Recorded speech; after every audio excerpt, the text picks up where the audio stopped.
¿Qué tal? ¿Cómo están todos? Espero que bien. Vamos a revisar lo que es el tema 9 del curso de pensamiento filosófico. Este tema se llama La naturaleza humana, cómo se realiza el ser humano.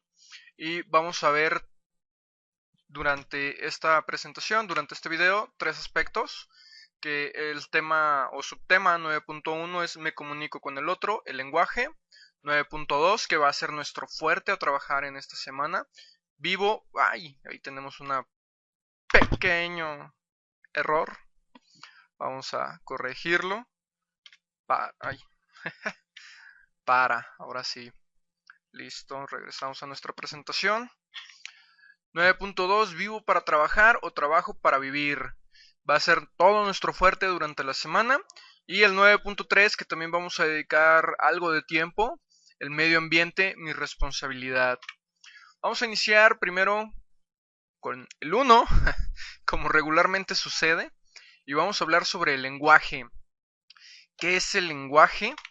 Bueno, pues la definición del lenguaje es el uso de los signos intersubjetivos que hacen posible la comunicación. ¿Cómo inicia el lenguaje? Sencillo. Cuando los ancestros primitivos, el neandertal, el Homo sapiens, o anteriores a ellos incluso, vieron que necesitaban de otros y más aún que necesitaban expresar sus ideas a otros. Fue ahí que empezó a surgir un lenguaje primitivo, el cual podemos suponer que lo primero que empezaron a realizar fueron sonidos de carácter gutural, para llamar la atención del otro y tratar de dar a explicar por medio de señas lo que querían, ¿no? Eh, Otra de las evidencias que tenemos del afán del ser humano en su intentar comunicarse con nosotros son las pinturas rupestres, que a final de cuentas son símbolos, es un código, y ese código trata de definir un mensaje, trata de dar un mensaje. Entonces, el lenguaje se origina desde mucho antes que se inicie la lengua. La lengua es un producto social de la facultad del lenguaje, y es lo que conocemos actualmente como idiomas, ¿sí?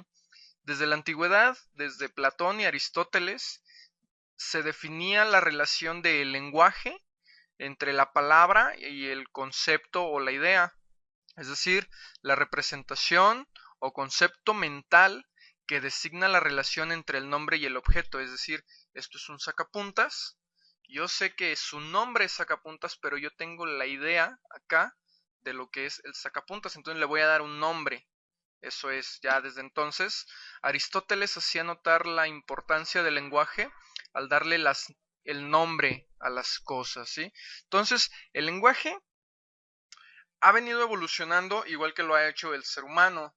Entre más complicadas se han vuelto las sociedades humanas, más complicado se ha vuelto el lenguaje. En un principio nos bastaba simplemente con la interacción o con el lenguaje hablado, con la palabra, que a final de cuentas va a ser aún en nuestros días el fuerte de toda nuestra comunicación, de una forma u otra. Pero en un origen las sociedades se comunicaban solamente por el lenguaje, la palabra directa, de tú a tú, una intercomunicación o una interacción directa con el otro, porque no había más, solamente mi necesidad era de comunicarme con mi tribu, con mi pueblo, con mi familia, con los que tenía cerca. Después me voy a dar cuenta que hay otros pueblos, que hay otras tribus con las cuales me puedo comunicar.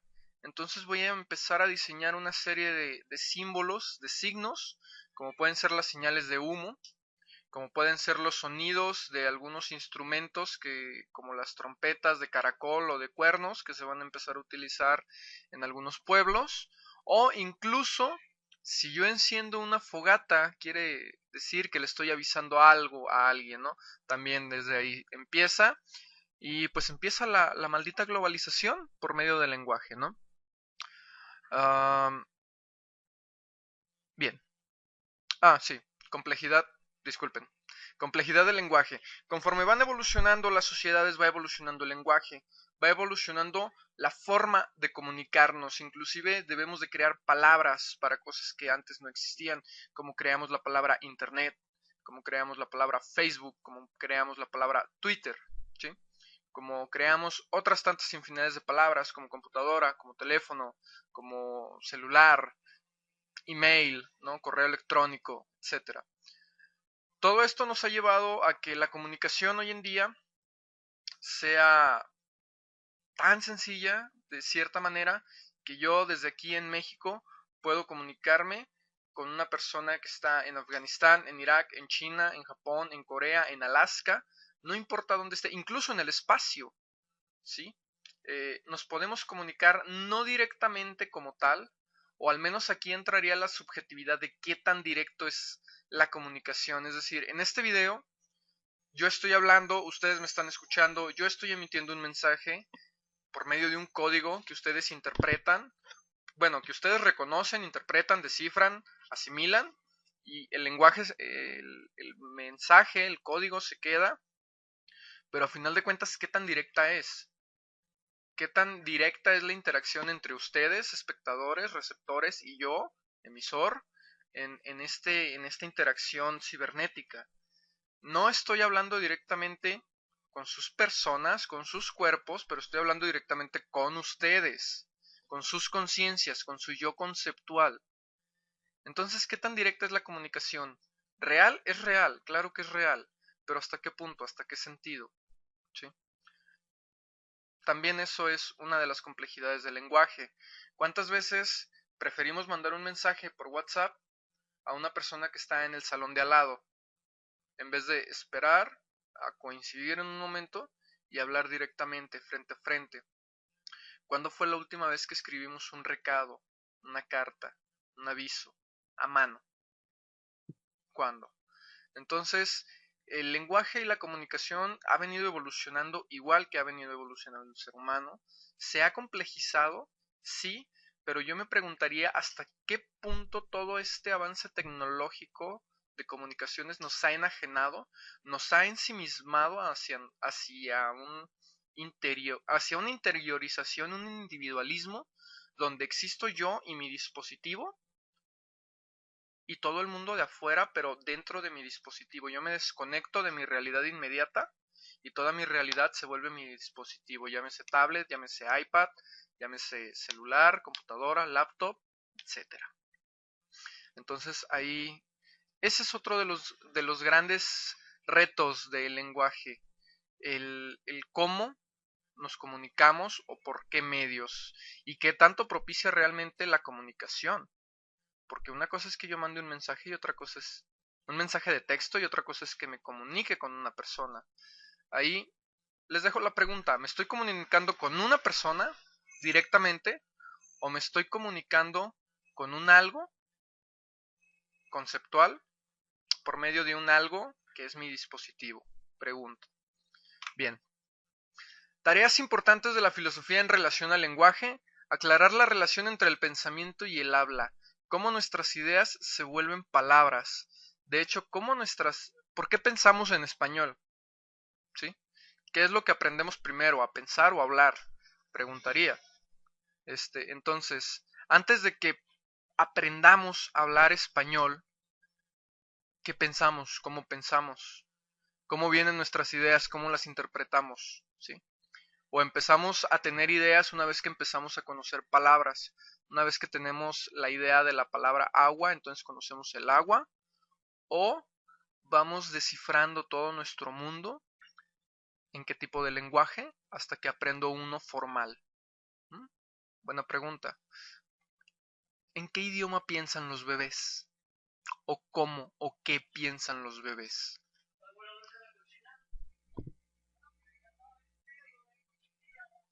Si alguna vez se lo han preguntado, bueno, este es un buen momento para preguntárselo. También aclara la relación entre funciones expresivas y representativas del lenguaje, cómo expresamos lo que representa la palabra, tal cual. El papel entre el individuo y la comunidad social, cómo el lenguaje afecta, aplica o interviene entre el individuo y su comunidad, volvemos a lo mismo, cómo se comunica el individuo. Y la investigación del origen del lenguaje, aunque para mí eso es más bien histórico, ¿no? En cuanto al origen del lenguaje, no tenemos a ciencia cierta, no sabemos si existió un idioma primigenio. Lo que sí sabemos, por ejemplo, es que el sánscrito es una de los lenguajes más antiguos, de los idiomas más antiguos que existen.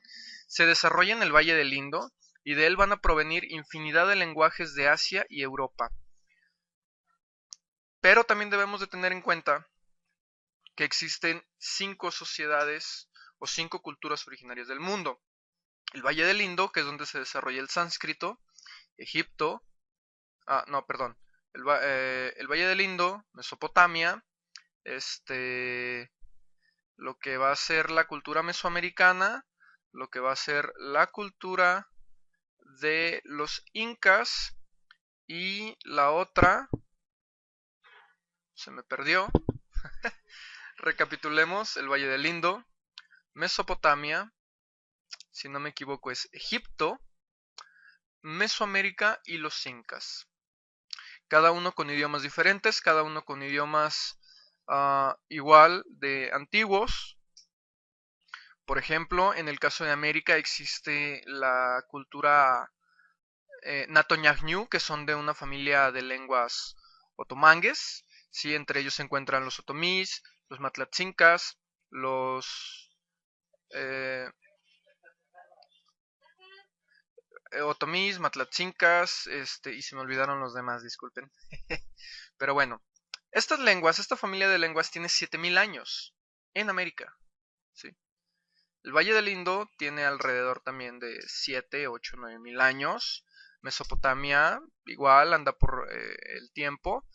China tendrá alrededor de 6000, 4000 años tal vez, su evolución histórica. Entonces, ya me acordé, los mazahuas. Otomí, matlatzincas y mazahuas son de la misma familia del lenguaje. Que bueno, los otomís en realidad son Natoñagñu, que es una de las lenguas más antiguas de México, o de América en todo caso. Muy bien, entonces también ahí podríamos establecer una pregunta muy muy importante. ¿Todos los lenguajes provienen de uno mismo o se desarrollan a la par en diferentes partes del mundo y cada parte del mundo va creando su propia cuestión de lenguaje? Tema 9.2. ¿Vivo para trabajar o trabajo para vivir? Vamos a revisar las teorías del señor Carlos Marx. Este personaje polémico, controvertido, es quien le da toda la forma a la idea del socialismo, concepto que surge, como lo vimos en temas anteriores, en Inglaterra y Francia del siglo XVII, XVIII, y que este personaje durante parte del siglo XIX pues va a venir a darle una forma con todos sus escritos, con todo su análisis a la sociedad contemporánea en aquel entonces, ¿no? Vamos a definir primero lo que es trabajo, que es un trabajo, literalmente un trabajo es toda acción que involucre un esfuerzo físico o mental, es decir, todo lo que hacemos es trabajo, básicamente. La teoría de Marx se basa sobre todo en la lucha de clases. Él distingue, sobre todo en el capitalismo, se basa en una pugna de clases entre pobres y ricos. Todo el desarrollo siempre histórico del ser humano se va a basar en eso. La lucha de clases, de pobres contra ricos, de burgueses contra proletariados, de opresores contra oprimidos, etcétera, etcétera. Por lo tanto, él va a definir en su crítica al capitalismo una serie de estratos donde la base pues son todos los pobres, todos los obreros, todo el proletariado. Va una siguiente capa que son los burgueses, que son los dueños de las empresas, las fábricas, los banqueros, el ejército y las policías como medios represores. Va a distinguir a la iglesia en cualquiera de sus formas como un medio de enajenación donde en confabulación con toda la escala con toda esta pirámide, pues todas las religiones no se van a dedicar a otra cosa más que a enajenar al proletariado, al pobre, a embaucarlo con promesas de una vida mejor después de esta, siempre y cuando se someta al sufrimiento, siempre y cuando se olvide de ideas como el progreso social, ¿sí? Siempre y cuando deje de lado sus ambiciones personales y se someta a la voluntad de Dios que lo hizo pobre y que quiere que siga siendo pobre, ¿sí? Si Dios te hizo nacer pobre, ¿por qué vas a cambiar? ¿Por qué vas a contrariar su voluntad? Tú tienes que ser pobre, tal como lo fue Jesús o cualquier otro Mesías, llámenle como quieras, ¿sí? Él hablaba de la pobreza y tú tienes que ser pobre. Ya lo dijeron, que es más fácil que entre un camello por el ojo de una aguja que un rico al cielo, ¿sí? Entonces a eso se va a dedicar la iglesia.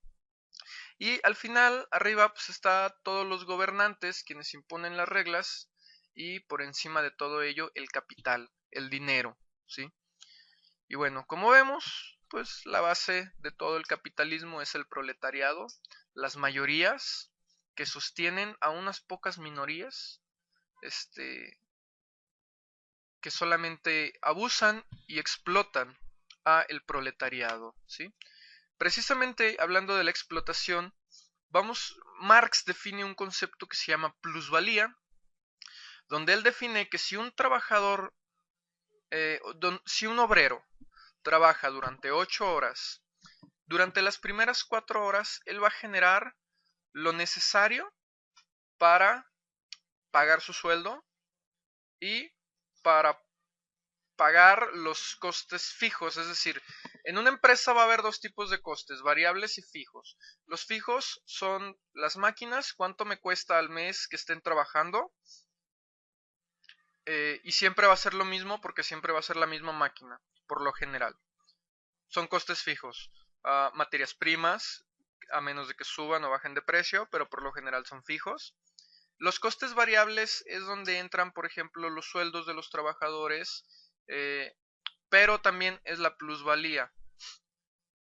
Vamos a explicarlo un poco más detallado. Un obrero trabaja 8 horas. En las primeras 4 horas, estas de aquí, los trabajadores generan el ingreso suficiente para pagar su salario, para pagar la manutención de las máquinas y para pagar todo lo necesario de la empresa. Las otras 4 horas van a ser su plusvalía, o mejor dicho, la plusvalía en este caso del capitalista. Estas 4 horas son ingresos, son ganancias que va a tener el capitalista, de las cuales van a ser precisamente eso, todas sus ganancias. Es decir, yo trabajo 4 horas y de esas 4 horas pago mi sueldo y pago todo lo relacionado a la fábrica, materias primas, maquinarias, eh, mantenimiento, etcétera. Y las otras 4 horas se las voy a regalar al patrón, ¿sí? Al capitalista. ¿Para qué? Para hacerlo más rico. Entonces, esa plusvalía va a determinar qué tan explotado es un obrero.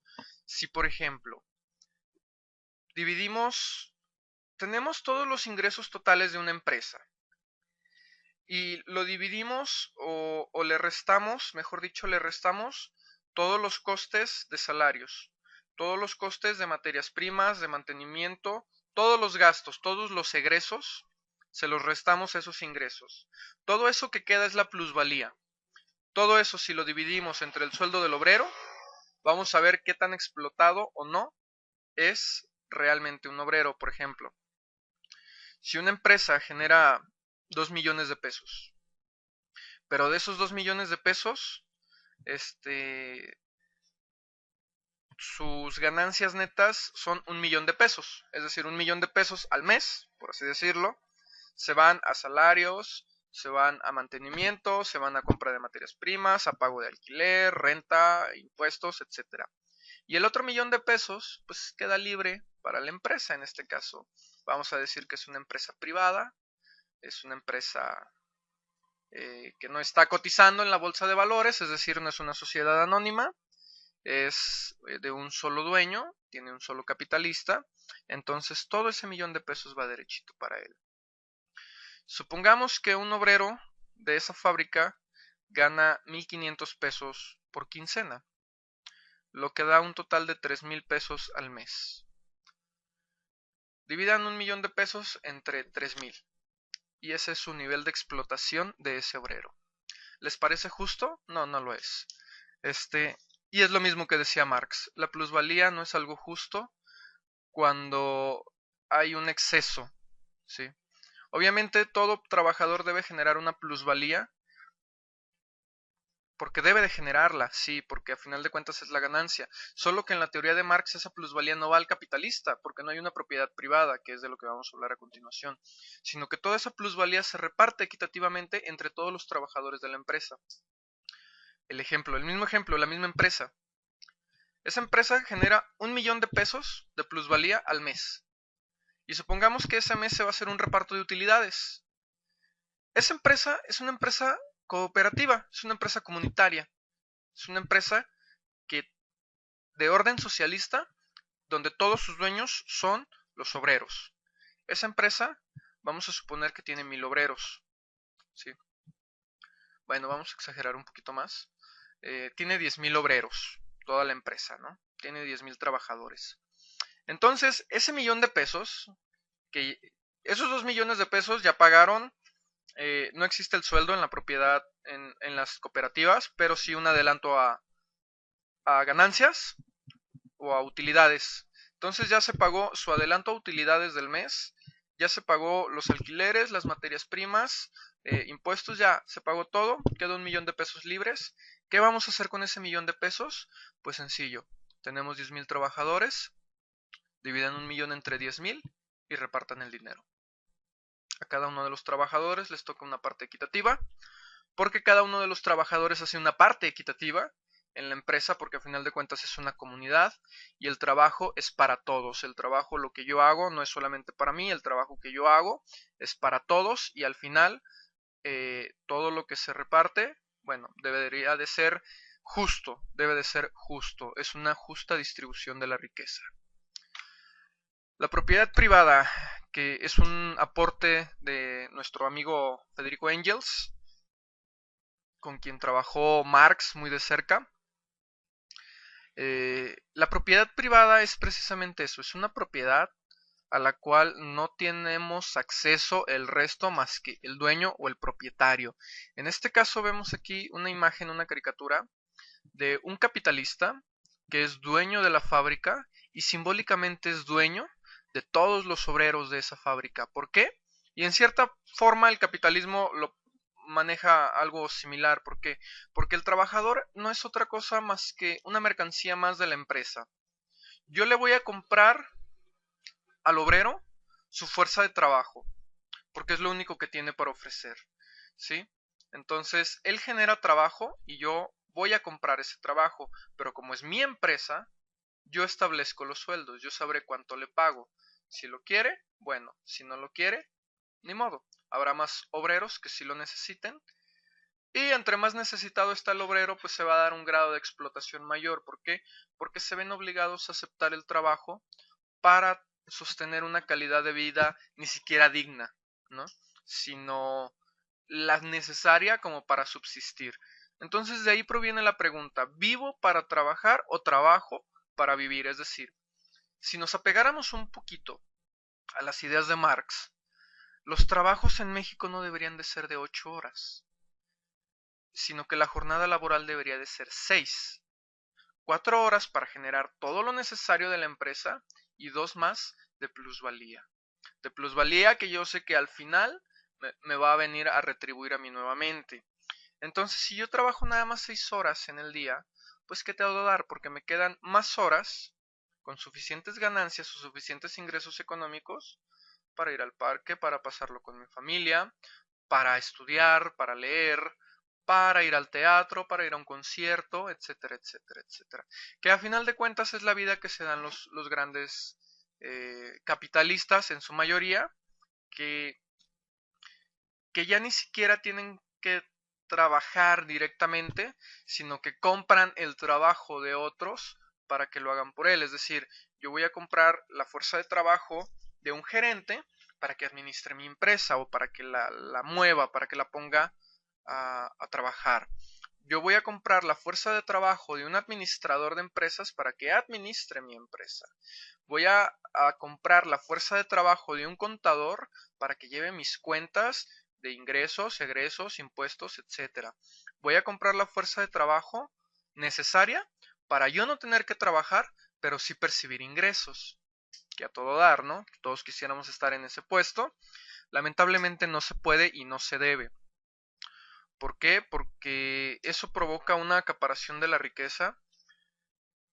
Quienes me conozcan sabrán que yo estoy 100% de acuerdo con una tendencia socialista, y que apoyo la cuestión de las empresas cooperativas y al igual que Marx la desaparición de la propiedad privada y más bien las propiedades comunales o propiedades del Estado, empresas paraestatales, donde se haga una justa distribución de todas las utilidades. Eh, ¿Qué pasaría si de pronto en una sociedad todos llegáramos a ser capitalistas y todos quisiéramos comprar la fuerza de trabajo de los demás?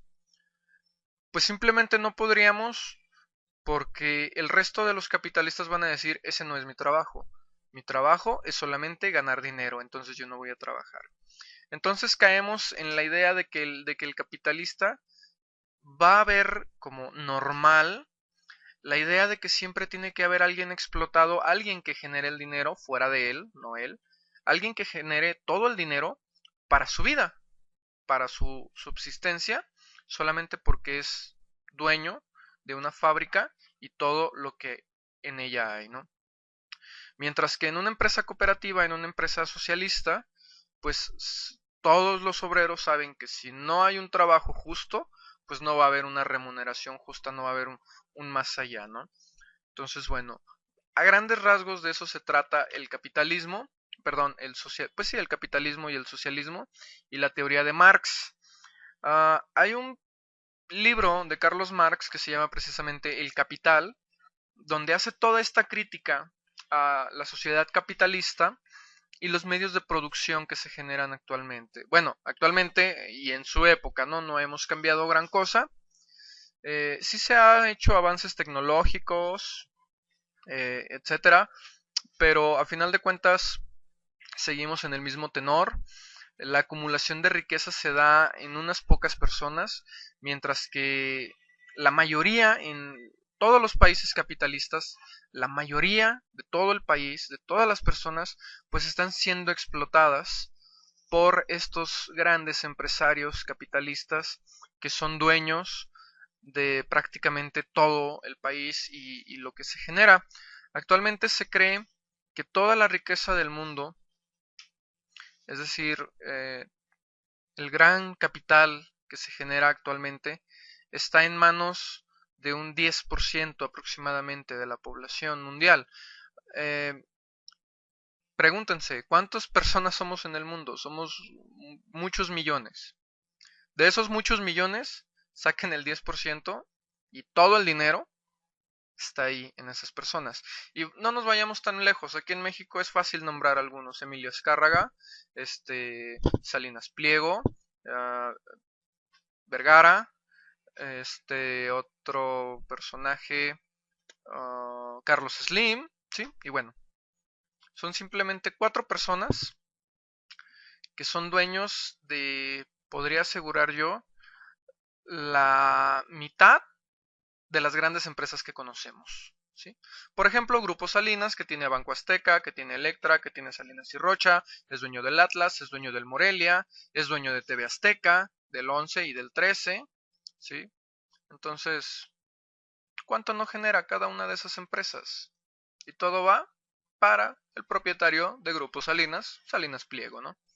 Entonces de eso se trata la idea de Carlos Marx, que bueno, estas ideas y de los movimientos obreros surgen algunas ventajas como la seguridad social, los seguros sociales, como los sindicatos donde se protegen los derechos de los trabajadores y bueno, la reglamentación en cuanto a las cuestiones laborales, en cuanto a sanidad, en cuanto a calidad de vida, en cuanto a tiempo de trabajo, salarios, etcétera, que aún nos falta mucho, sobre todo en México.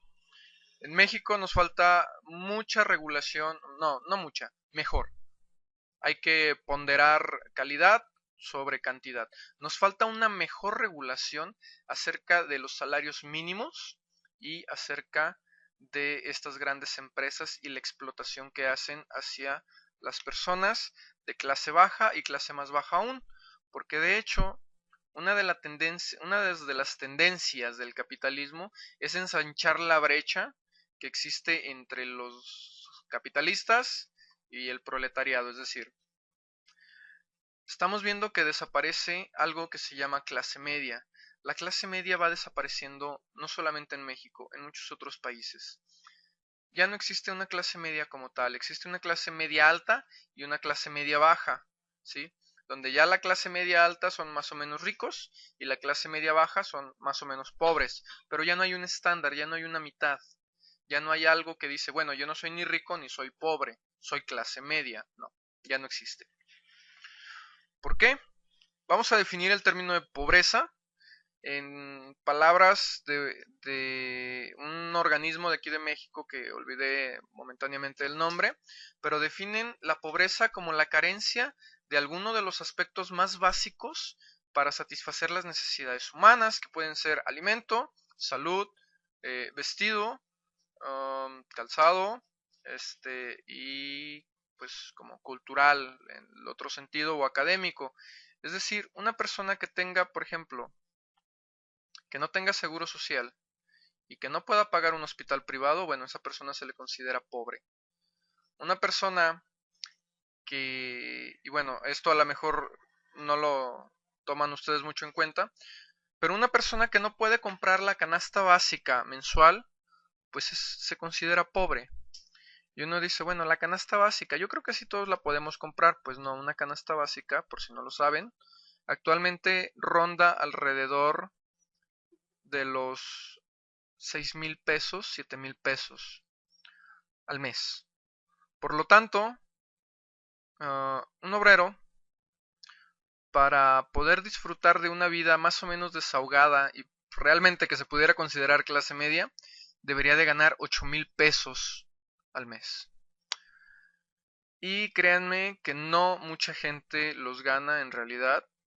Este, 8,000 pesos al mes, a lo mejor a muchos de ustedes les parecerá poco, les parecerá a lo mejor una cifra irrisoria, pero para muchos obreros que ganan 3,000 pesos al mes, o incluso menos, porque hay gente que gana menos de 3,000 pesos al mes, pues es más del doble de lo que ganan actualmente, ¿sí?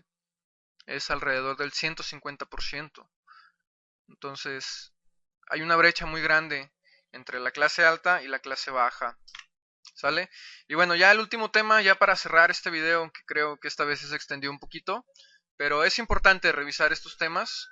Cada uno, me hubiera gustado más verlos por separado, vienen todos juntos, pues, ya ni modo, pero sí quiero darle cierta ponderancia al 9.2, las ideas de Carlos Marx, y también a este que es el ambiente es mi responsabilidad. A lo largo de la historia hemos visto cómo el ser humano ha adoptado la idea de que el ser humano es la cúspide de la escala evolutiva, nosotros somos los dueños del mundo y no tenemos por qué adaptarnos al mundo, por el contrario, el mundo se tiene que adaptar a nosotros, como si nosotros hubiéramos llegado primero, ¿no? Entonces, nos sentimos dueños de todo lo que existe, tierra, agua, aire, animales, plantas, y pues ¿qué hacemos? Pues que lo destruimos, ¿no? A lo largo de la historia hemos visto realmente cómo el ser humano se ha sentido dueño del mundo y en su afán de llamar a toda esta destrucción ambiental progreso, pues nos estamos quedando sin un planeta donde actualmente estamos aquí. Estamos en una balanza donde, y no realmente no estamos aquí porque esto sería más o menos bueno, pero sí estamos en un punto donde este lado de la balanza está casi por derrotar a este, ¿no? Estamos viendo cada vez menos áreas verdes, cada vez más agua contaminada, estamos viendo un aire lleno de polución, estamos viendo lluvia ácida, estamos viendo uh, fertilizantes agroquímicos muy agresivos en cuanto a la tierra y en cuanto a las semillas modificadas genéticamente, que llega un punto en que si esa semilla no recibe el abono adecuado, el tratamiento químico adecuado, pues la semilla simple y sencillamente no crece, es una semilla muerta, es una semilla estéril que no sirve de nada, ¿no? Y quiero preguntar yo, ¿qué va a pasar cuando esas semillas, cuando solamente existan de esas semillas y ya no haya quien produzca esos agroquímicos? ¿Qué vamos a comer en ese entonces?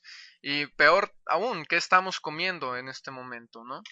Bien, En cuanto al medio ambiente, vamos a ver un término que se llama ecología, que es una disciplina científica que se encarga del estudio y análisis, un pequeño error ahí, disculpen, del vínculo que hay entre los seres vivos y el entorno que los rodea. Seres vivos, no solo seres humanos, seres vivos. Plantas y animales también van dentro de él. El concepto surge en 1860 con un biólogo y filósofo alemán, Ernst Haeckel, creo que así se pronuncia, quien sepa alemán pues ya me corregirá. Y bueno, el término ecología viene del griego, que viene de oikos, tal como el yogur, que significa casa, y el término logos, que significa estudio, es el estudio de la casa o las casas, haciendo una referencia o una analogía, una metáfora a lo que es el lugar o lo que es una biosfera o un entorno donde convivimos, donde coexistimos, no solamente los seres humanos, sino todo lo que nos rodea, ¿no? Plantas, animales, flora, fauna, hidrografía, relieve, etcétera, todo. Factores que afectan al medio ambiente, bueno, estas dos personas, Edgar Morin y Anne Kern, comentan en un documento que se llama Agonía, déjenme buscar el dato, Agonía Planetaria, que existen estas cuestiones, que es lo que provocan o afectan al medio ambiente, que es un desajuste económico mundial, desajuste demográfico mundial, es decir, que en países muy chiquititos existan poblaciones muy grandes, que, claro ejemplo, Japón, que Japón ya se expandió todo lo que pudo hacia los lados, entonces no le queda de otra más que expandirse hacia arriba. ¿Sí? Es tanta la gente que hay en Japón y tampoco el espacio que tienen que ir hacia arriba, ya no hay hacia los lados. El problema de esto es que literalmente tienen muy poco o casi nada de tierra para producir alimentos. Y eso ya es muy preocupante porque en una sociedad donde te quedas sin lugar donde producir alimentos, ¿qué va a ser de tu sociedad? ¿A dónde va a llegar? Pues yo no le veo otra salida más que a un cataclismo, ¿no? A una destrucción, a un derrumbamiento de esa sociedad. O bien a depender de otras sociedades, ¿no? Que a final de cuentas es a lo que nos orilla el capitalismo. Eso en cuanto al desajuste demográfico. Las crisis ecológicas mundiales, contaminación de agua, contaminación de aire, la erosión del suelo y bueno, las crisis de desarrollo. Estas son las cuestiones que afectan al medio ambiente. Dentro del medio ambiente, como mi responsabilidad, existe otro término que es la sustentabilidad. Se utiliza por primera vez en 1987 durante el informe Brundtland en el marco de la ONU, que la define como un equilibrio entre lo que se toma de la Tierra y lo que se devuelve a ella y la forma en que se devuelve. ¿Por qué? Porque nosotros tomamos agua del planeta y sí la devolvemos, pero la devolvemos con metales pesados, con aceites, con derivados de petróleo, cosas que la naturaleza no puede limpiar por sí misma. Entonces, ¿qué pasa con esa agua? Pues que se vuelve inerte, ya no se puede usar y nos estamos acabando el agua. Tomamos el aire y ¿qué le devolvemos al aire? Monóxido y dióxido de carbono, le devolvemos pinturas en aerosol, nos estamos acabando la capa de ozono. ¿Por qué? Porque consumimos más oxígeno del que la atmósfera puede generar o almacenar. Entonces, bueno, no hay un proyecto de sustentabilidad mundial, no hay un proyecto de sustentabilidad nacional ni siquiera, y peor aún, no hay un proyecto de sustentabilidad local, es decir, ya ni siquiera a nivel municipio o a nivel colonia. El hecho de cuidar y usar responsablemente los recursos naturales que tenemos a nuestro alrededor. No hay un uso responsable de los recursos naturales básicamente en ningún lado del mundo. Actualmente del 100% que podemos utilizar o que puede producir la tierra de manera natural en cuanto a recursos, nosotros estamos consumiendo el 150%. Es decir, nos estamos acabando todo lo que produce, más aparte la mitad de eso en un excedente.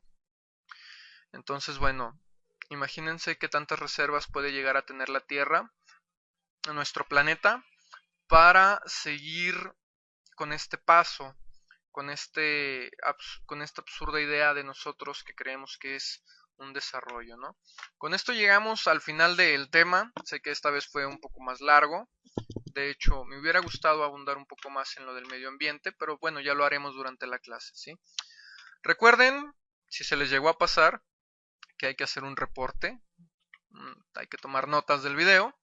Por lo tanto, si no lo hicieron, tendrán que volverlo a ver, aunque yo sé que sí lo hicieron. Confío en ustedes, nos vemos en clase y espero que les haya gustado.